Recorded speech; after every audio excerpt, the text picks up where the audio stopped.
The late afternoon sun streamed through the airplane windows as Jasmine settled into her plush first-class seat. She let out a small sigh of relief. After 3 days of non-stop meetings in Chicago, she was finally heading home to Atlanta. Her presentation had gone perfectly, and the client had signed the biggest contract her marketing firm had ever landed. It had been a good trip, despite the exhaustion that now weighed on her shoulders. As other passengers filed past toward economy, Jasmine gently touched the gold pendant hanging around her neck. The smooth metal felt warm against her fingertips. This wasn't just any necklace.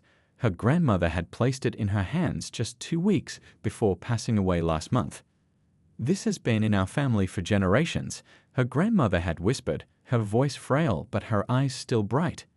"It represents strength and wisdom from our ancestors. Wear it proudly." Jasmine hadn't taken it off since the funeral. The intricate African symbol caught the light as she adjusted it, thinking of her grandmother's smile. The flight attendant, her name tag read Rebecca, moved efficiently through the first-class cabin, checking that seat belts were fastened and luggage was properly stowed. She had the practiced movements of someone who had done this thousands of times. When she reached Jasmine's row, her eyes immediately dropped to the necklace. Something in Rebecca's face changed. Her professional smile tightened at the corners. She leaned down, close enough that Jasmine could smell her minty breath. "Ma'am," Rebecca said in a whisper that wasn't quite quiet enough, "our first-class passengers typically wear more appropriate jewelry. That piece seems a bit excessive for this cabin, don't you think?" The words hung in the air. Jasmine blinked, not sure she had heard correctly. Did this woman just suggest her grandmother's cherished pendant didn't belong in first class? Around them, the cabin had gone oddly silent. An older man across the aisle looked up from his newspaper, brows furrowed. A woman in the row ahead turned slightly, pretending to adjust her pillow while clearly listening. Jasmine felt heat rise from her neck to her cheeks, not from embarrassment, but from a slow-building anger that made her heart pound against her ribs. The pendant seemed to grow heavier against her skin, as if reminding her of its importance. "I'm sorry, what did you just say about my necklace?" Jasmine asked, her voice leveled despite the storm brewing inside her. She hadn't imagined it. Several people nearby were now watching with uncomfortable expressions. Rebecca straightened up, smoothing her uniform with one hand. For a split second, something like uncertainty flashed across her face, but it quickly hardened back into that tight smile. "I just meant that in first class, we generally see more refined pieces of jewelry. Perhaps in economy." "Economy?" Jasmine cut her off, still keeping her voice calm but firm. "Are you suggesting my family heirloom would be more at home in a different section of the plane? Or that I would?" A flush crept up Rebecca's neck. She hadn't expected to be challenged. "I'm simply trying to maintain the standards our premium passengers expect," she said, her voice taking on a defensive edge. The businessman across the aisle set down his newspaper with a deliberate movement. "Excuse me," he said, his deep voice carrying easily across the aisle. "I couldn't help overhearing. I've been flying first class for 20 years, and I've never heard of jewelry standards. That necklace looks like a beautiful piece with cultural significance." Rebecca's eyes darted between them. The cabin had grown even quieter now, with several passengers openly watching. The flight attendant's practiced smile was completely gone, replaced by something closer to panic as she realized the situation was quickly spinning beyond her control. Jasmine took a deep breath, feeling her grandmother's strength flowing through her. This moment wasn't just about a rude comment. It was about who gets to exist comfortably in certain spaces without being questioned, and Jasmine knew exactly what she needed to do next. "I'd like you to explain exactly what you mean by appropriate jewelry for first class," Jasmine said, her voice steady but firm. Years of leading boardroom meetings had taught her how to stand her ground without losing her cool. She straightened her back slightly, making direct eye contact with Rebecca. The flight attendant's confident demeanor faltered. She glanced around, suddenly aware of the growing number of passengers watching their exchange. The businessman across the aisle had set aside his financial magazine completely now, not even pretending to read anymore. "I simply meant that our premium cabin has certain standards," Rebecca replied, her voice lower now. "That piece is rather bold." Jasmine touched her grandmother's pendant gently. This necklace, she explained, has been in my family for generations. My grandmother gave it to me before she passed away last month. It represents strength and wisdom in my culture. She paused, letting the words sink in. So I'm curious what exactly makes it inappropriate for first class. A woman 2 rows ahead turned around fully now. She was in her 60s, with silver-streaked hair and designer glasses. I think it's beautiful, she said. I was actually admiring it when you bought it. Rebecca's face flushed deeper. I didn't mean to offend. But you did, Jasmine interrupted, still keeping her voice calm. And I'm wondering why you singled out my cultural jewelry as not belonging here. She gestured around the cabin. I'd flown first class with your airline 23 times this year alone. I've never been told my appearance wasn't appropriate before. The businessman across the aisle cleared his throat. I'm Dr. Chen, he said, nodding at Jasmine. I couldn't help overhearing, and I must say, I find this concerning. I've been a platinum member with this airline for 15 years, and I've never heard of jewelry restrictions in the premium cabin. Rebecca's professional mask was slipping by the second. Sweat beaded at her temples despite the cabin's cool air. I was just trying to be helpful, she insisted, but her voice had lost its authoritative tone. By suggesting my cultural jewelry belongs in economy, Jasmine asked, raising an eyebrow. I'm curious how that's helpful.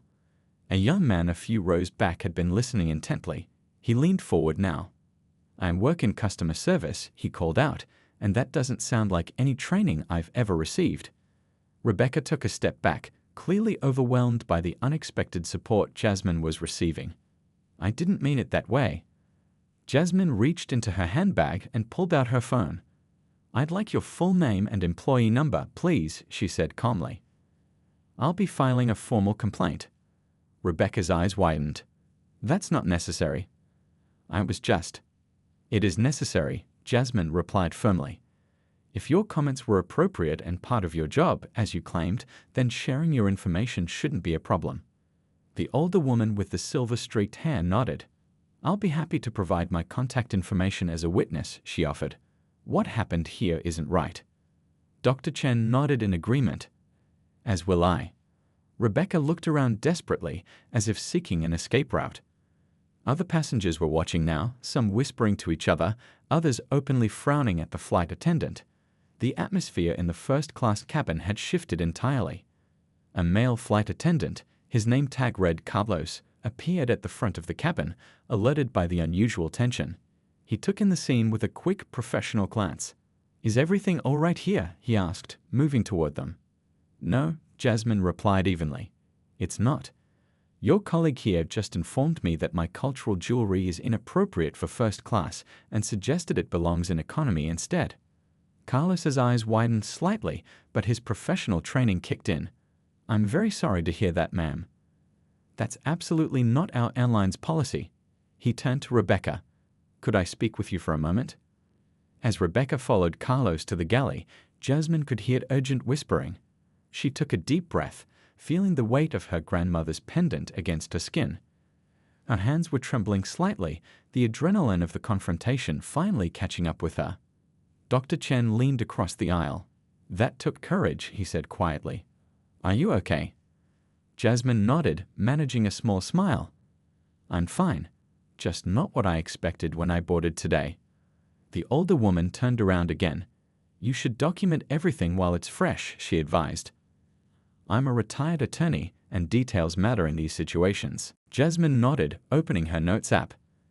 As she began typing, more passengers offered their names and contact information, willing to corroborate her account. What had started as an isolating moment of discrimination had transformed into something unexpected, a small community of strangers standing together against injustice at 30,000 feet. Carlos returned to Jasmine's seat 5 minutes later, his expression professionally concerned. Rebecca was nowhere to be seen. Ma'am, I want to personally apologize for what happened, he said, keeping his voice low but making no attempt to hide the conversation from nearby passengers. That kind of comment doesn't reflect our airline's values or policies. I've asked Rebecca to remain in the galley for the duration of boarding. Jasmine looked up from her phone where she'd been documenting the incident in detail. Thank you, Carlos. I appreciate that. but I still need her employee information for my formal complaint. Carlos nodded without hesitation. Of course. He handed her a small card with Rebecca's full name and employee ID neatly written on it. I've also noted this incident in my own report. The flight captain has been informed as well. The retired attorney 2 rows ahead turned around again. Make sure you write down exactly what she said, word for word, while it's fresh in your mind, she advised Jasmine.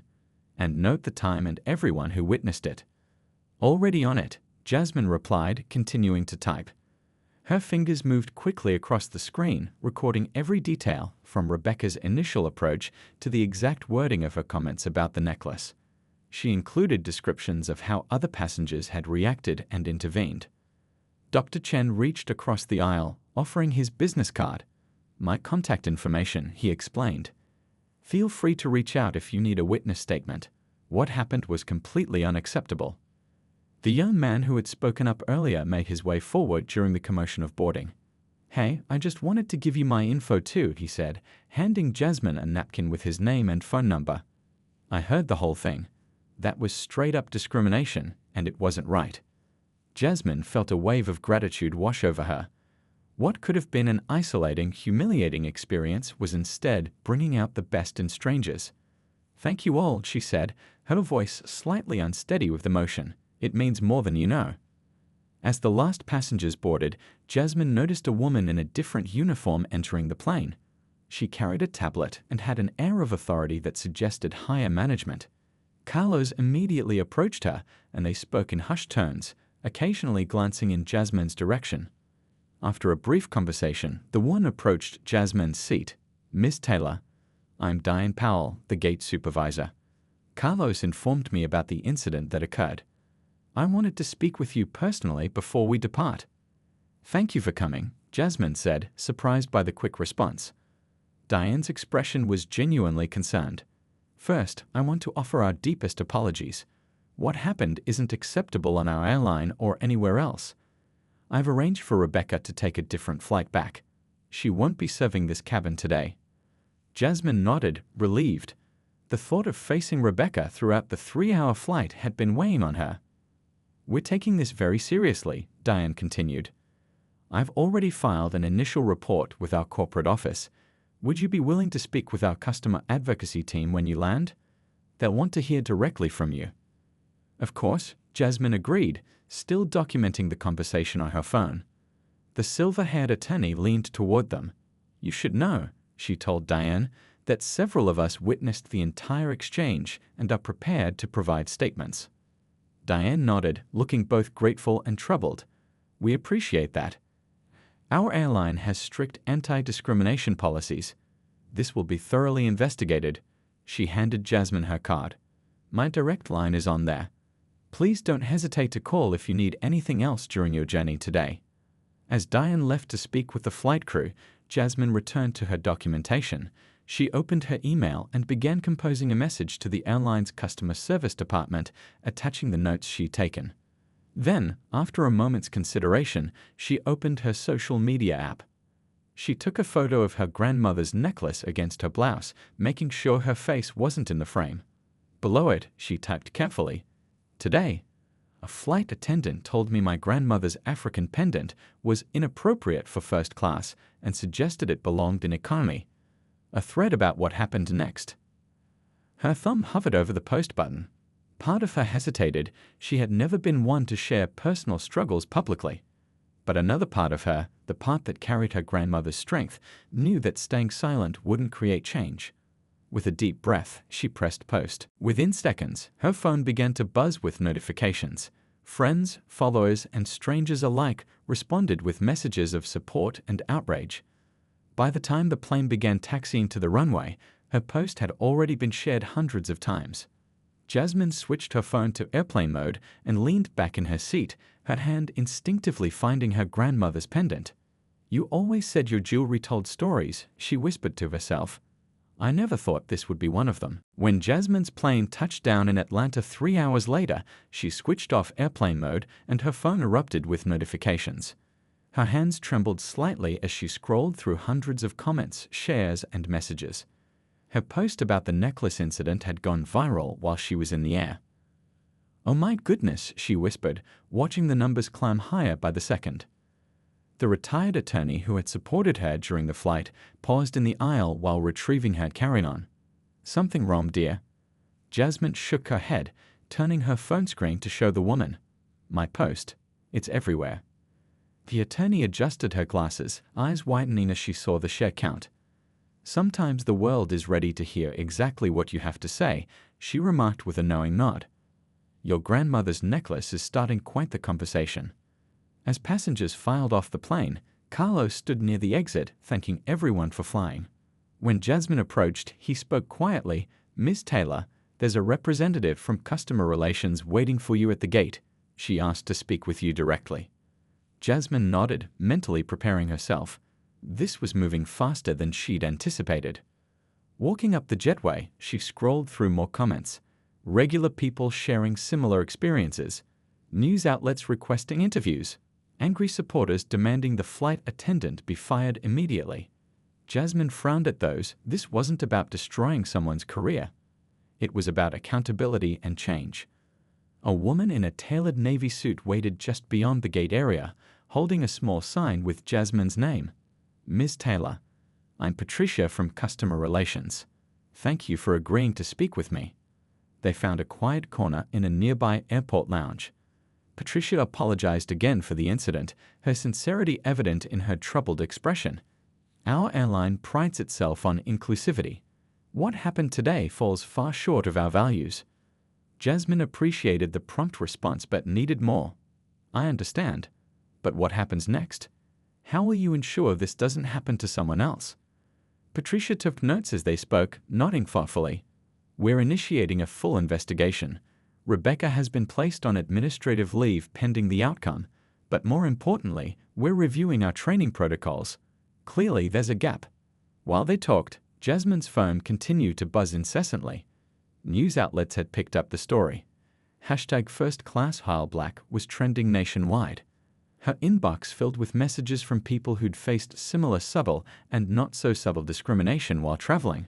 One message in particular caught her eye, from the founder of a popular travel blog focused on experiences of people of color. "Your story resonates with so many of our readers. Would you consider sharing more details for an article we're working on about microaggressions in premium travel spaces?" By the time Jasmine left the airport, 3 major news channels had contacted her for interviews. Her small marketing firm's social media accounts had gained thousands of new followers. Her phone rang constantly with calls from unknown numbers, journalists, supporters, and a few trolls too. At home, Jasmine kicked off her shoes and sank onto her couch, overwhelmed by the day's events. What had started as a personal confrontation had morphed into something much bigger.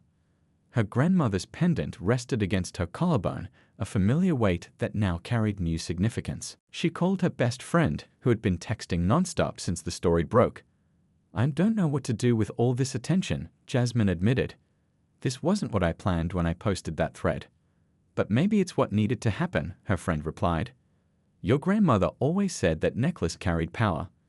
Turns out she was right, just not in the way any of us expected." The next morning, Jasmine woke to find her story featured on the homepage of several major news websites. Her inbox contained interview requests from morning shows and podcast hosts. The airline's CEO had issued a public statement promising a thorough investigation and a review of their training procedures. She made coffee and sat at her kitchen counter, scrolling through the flood of responses. Most were supportive, sharing their own stories or expressing outrage. Some questioned whether she was overreacting or seeking attention. A few were openly hostile, suggesting she had manufactured controversy for social media fame. What caught her attention most were the messages from people thanking her for speaking up, people who had swallowed similar indignities in silence, who had doubted their own perceptions when faced with subtle discrimination. A young college student wrote about how her cultural dress had been mocked during a job interview. A lawyer described being mistaken for waitstaff at a formal dinner despite wearing an expensive suit. Her phone rang, an unknown number. Normally, she would let it go to voicemail, but something prompted her to answer. "Hello, is this Jasmine Taylor?" The voice was vaguely familiar. "Yes, who's calling?" There was a pause. "This is Dr. Chen. We met on the flight yesterday. I hope you don't mind. I got your number from the airline's customer relations team. I wanted to check how you're doing with all this attention." Jasmine sighed, grateful for the unexpected support. "Honestly, it's overwhelming. I never expected a simple post to explode like this." Sometimes the right story at the right moment captures something many people have experienced but few have named, he said thoughtfully. "The question now is, what do you want to do with this platform you suddenly have?" It was a good question, one Jasmine hadn't had time to consider. As she absently touched her grandmother's pendant, she realized this wasn't just about one flight attendant's thoughtless comment anymore. It had become something larger, something that mattered to many people. "I think," she said slowly, finding her way to the answer as she spoke, "I want to make sure this leads to real change, not just online outrage that fades when the next trending topic comes along." Dr. Chen's voice warmed with approval. "That sounds like a worthy goal. And based on how you handled yourself on that flight, I think you're exactly the right person to make it happen." 2 days after the incident, Jasmine sat in her home office preparing for a video call with the airline's executive team. Her social media post had been shared over 200,000 times, and the airline was facing intense public pressure to respond meaningfully. Outside her window, she could see a news van parked across the street, the third one this morning. Her phone buzzed with a text from her assistant at the marketing agency. "CNN wants to book you for tomorrow morning. Also, your post just got shared by that famous basketball player with 40 million followers." Jasmine took a deep breath, still adjusting to her sudden visibility. She straightened her blouse and made sure her grandmother's pendant was centered perfectly. It had become something of a symbol now. Pictures of it appeared in news articles and social media posts discussing the incident. Her laptop chimed as the video call connected. 5 people appeared on screen, all wearing formal business attire with the airline's logo visible in their backgrounds. The man in the center introduced himself as Robert Thompson, the airline's CEO. "Ms. Taylor, thank you for taking the time to speak with us today," he began, his expression serious. "First, I want to personally apologize for what happened on our flight. It was unacceptable, and it does not reflect our company's values." Jasmine nodded, keeping her expression neutral. She'd heard similar words from companies before, followed by minimal action once the public spotlight faded. "I appreciate that," she replied carefully. "But I'm more interested in what happens next."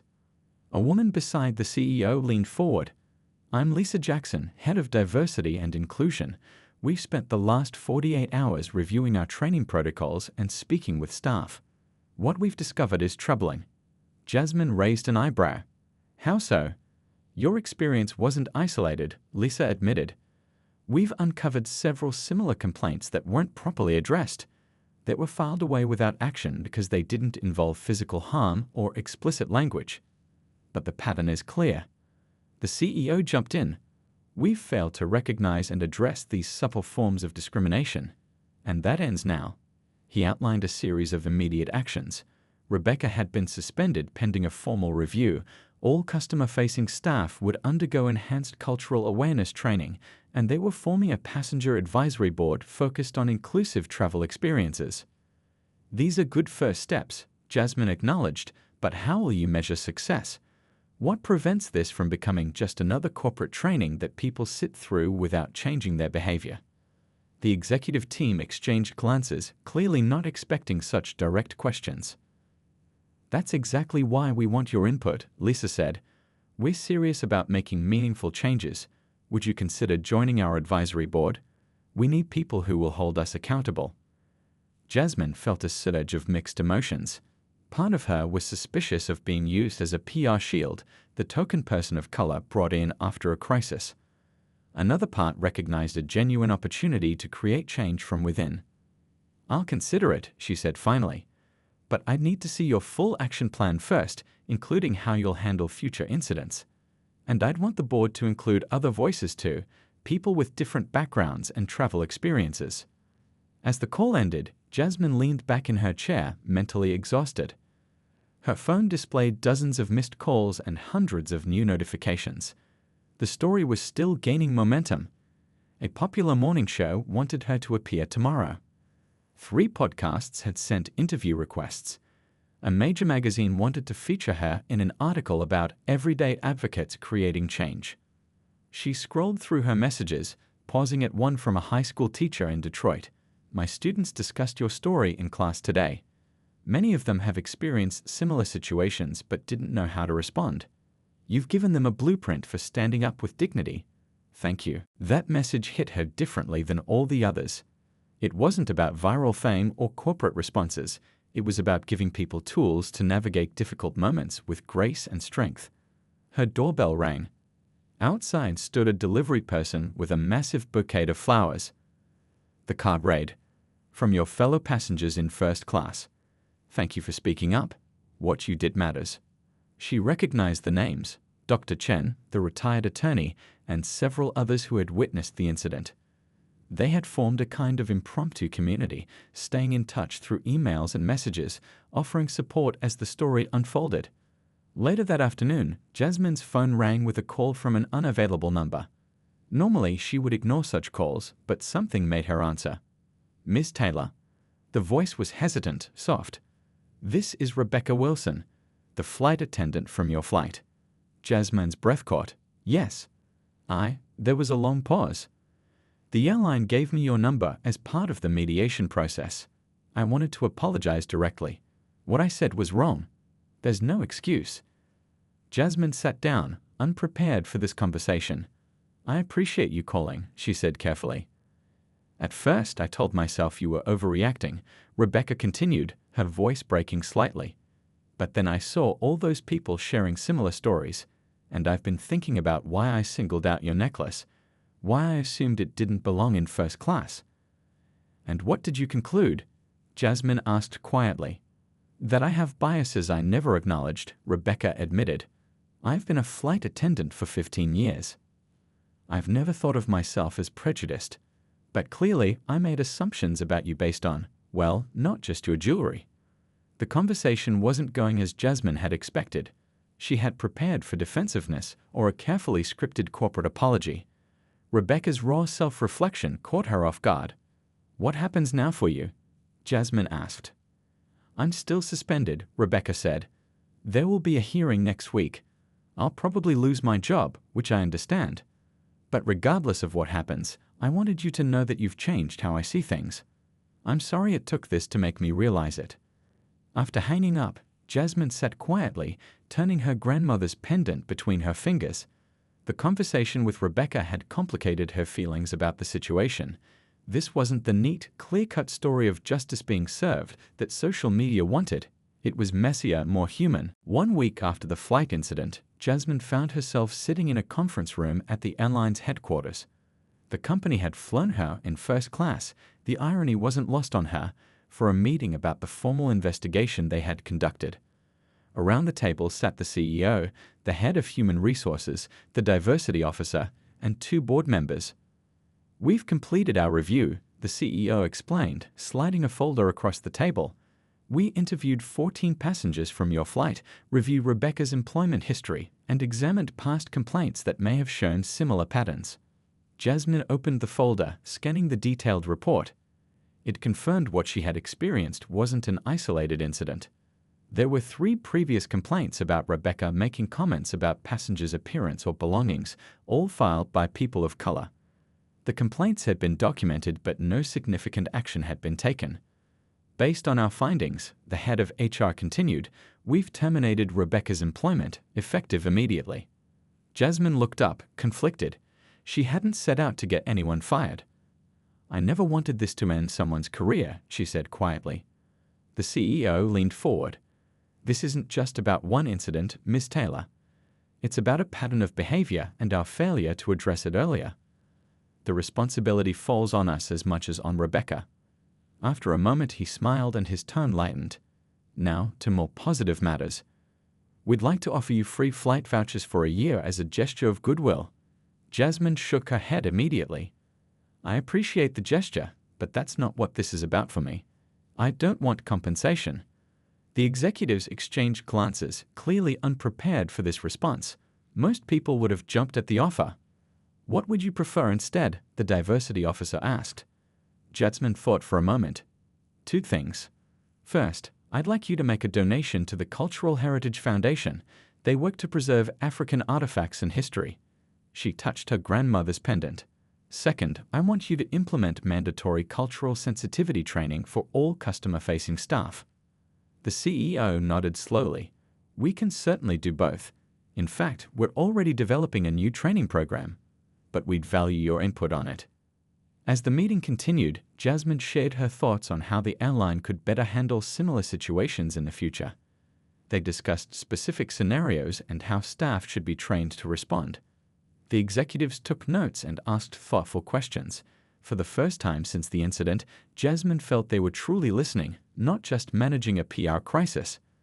Meanwhile, across town, Rebecca sat in her small apartment, staring at her phone. The airline's decision had arrived by email that morning. She was officially unemployed after 15 years of service. The media had discovered her name days ago, and her social media accounts had been flooded with angry messages. She had deleted all her profiles, but not before seeing herself labeled as racist flight attendant in countless posts and headlines. Her sister had called earlier, offering support. This will blow over, she had promised. You'll find another job. But they both knew it wouldn't be easy. Airlines shared information, and this story had traveled too far. Rebecca picked up the unfinished letter on her coffee table. She had been trying to write a public apology for days, but the words never seemed right. Too defensive, too vague, too focused on herself rather than the harm she had caused. She started again. To Jasmine, the passengers on Flight 372, and everyone who has followed this story. I'm writing to take full responsibility for my actions. What I said was wrong and hurtful. There's no excuse for making assumptions about anyone based on their appearance or cultural background. Back at her hotel that evening, Jasmine appeared via video on a popular news program. The host asked pointed questions about the incident and the airline's response. Are you satisfied with how the airline handled this? The host asked. Jasmine considered her answer carefully. They took concrete steps, which I appreciate. But this isn't just about one airline or one employee. It's about the small indignities many people face daily in spaces where they're seen as not belonging. And what about Rebecca? Some are saying the punishment was too severe for what was just a thoughtless comment. Jasmine shook her head. This wasn't about punishment. It was about accountability. And according to the airline's investigation, this wasn't an isolated incident. Some viewers might be wondering why you chose to make this public instead of just filing a complaint quietly, the host pressed. Because quiet complaints were being ignored, Jasmine replied simply.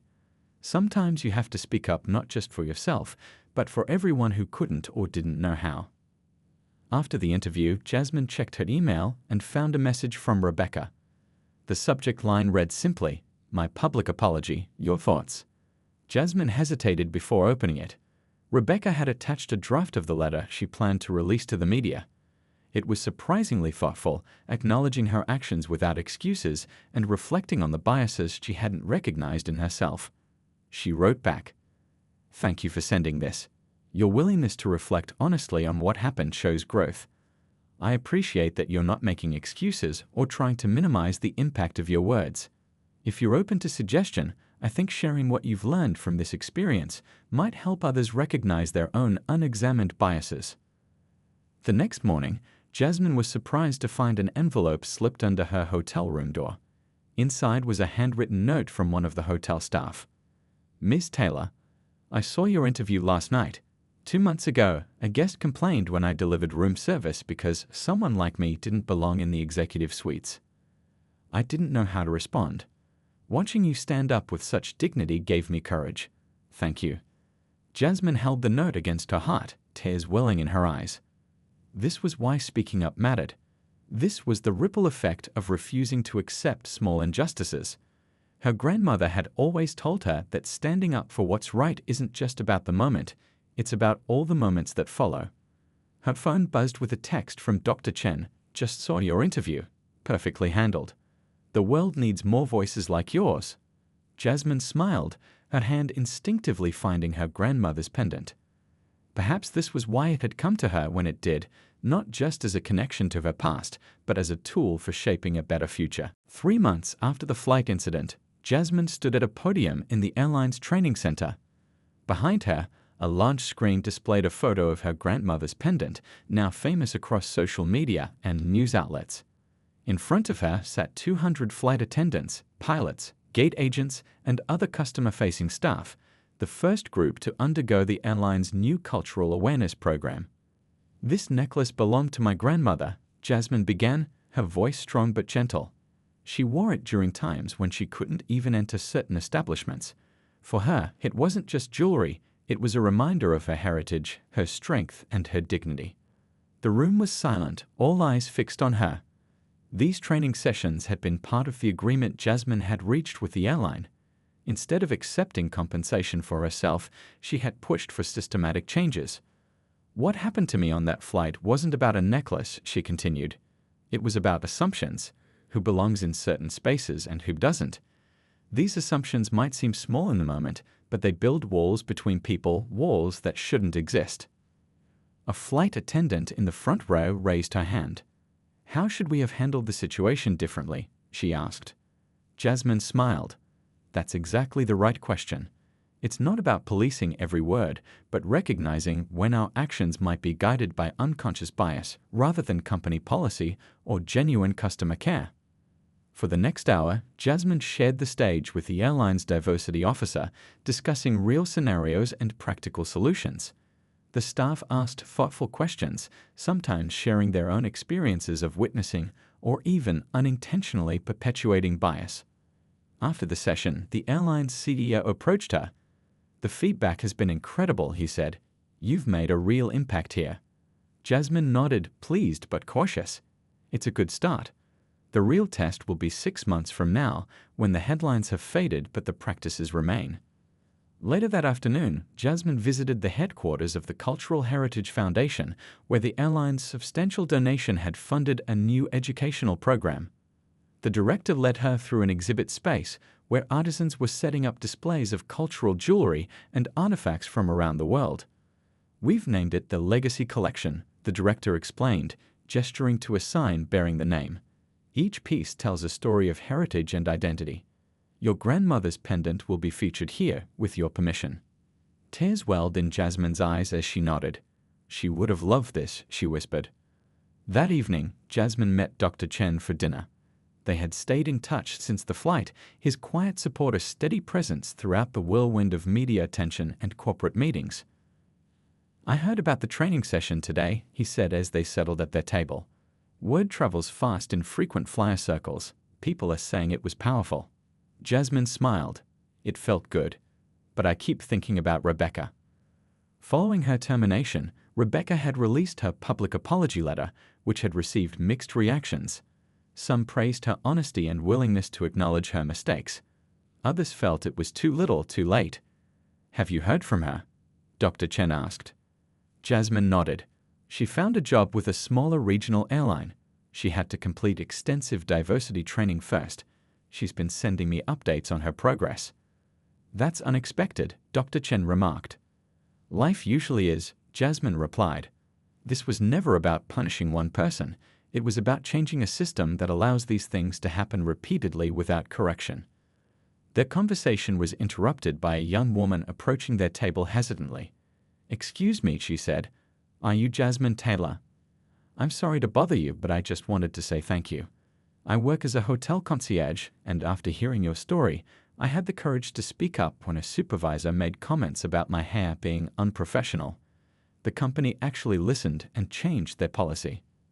After the woman left, Jasmine sat quietly for a moment. "That's the 7th story like that this week," she said softly. "People finding their voice." Dr. Chen raised his glass. "To your grandmother's pendant," he said, "and to speaking up." The following weekend, Jasmine visited her grandmother's grave, bringing fresh flowers and quiet reflections. As she knelt by the headstone, she gently touched the pendant around her neck. "You always said this necklace had power," she whispered. "I never understood what you meant until now. It wasn't just about where you came from. It was about having the strength to stand up for your place in the world." A gentle breeze rustled the leaves overhead, almost like a response. Back home, Jasmine opened her laptop to find an email from the airline. They were expanding the training program to all 23,000 employees worldwide. Her story and her grandmother's pendant would be a central part of the curriculum. Another email contained the final design for a scholarship program the airline was funding. The Legacy Scholarship would support young women of color interested in aviation careers. The logo incorporated a subtle outline reminiscent of her grandmother's pendant. As sunset painted her apartment in golden hues, Jasmine opened her journal and began to write. The media frenzy had mostly subsided, but the real work of change continued quietly in training rooms and policy meetings and individual conversations. My grandmother always told me that true change doesn't happen in dramatic moments, she wrote. It happens in the quiet decisions we make every day, to speak up, to listen, to do better than we did yesterday. Her phone buzzed with a text from the retired attorney who had been on the flight. They had formed an unlikely friendship over the past months. Just boarded a flight, the message read. Flight attendant complimented my cultural brooch and asked about its history. Your ripples continue to spread. Jasmine smiled, touching her pendant one more time before closing her journal. Her grandmother had worn this necklace as an act of quiet defiance in a world that tried to diminish her. Now it had become something more. A symbol of change that started with one person refusing to let a small injustice pass unchallenged. Outside her window, the stars began to appear in the darkening sky. Sometimes the most important journeys began with a single flight.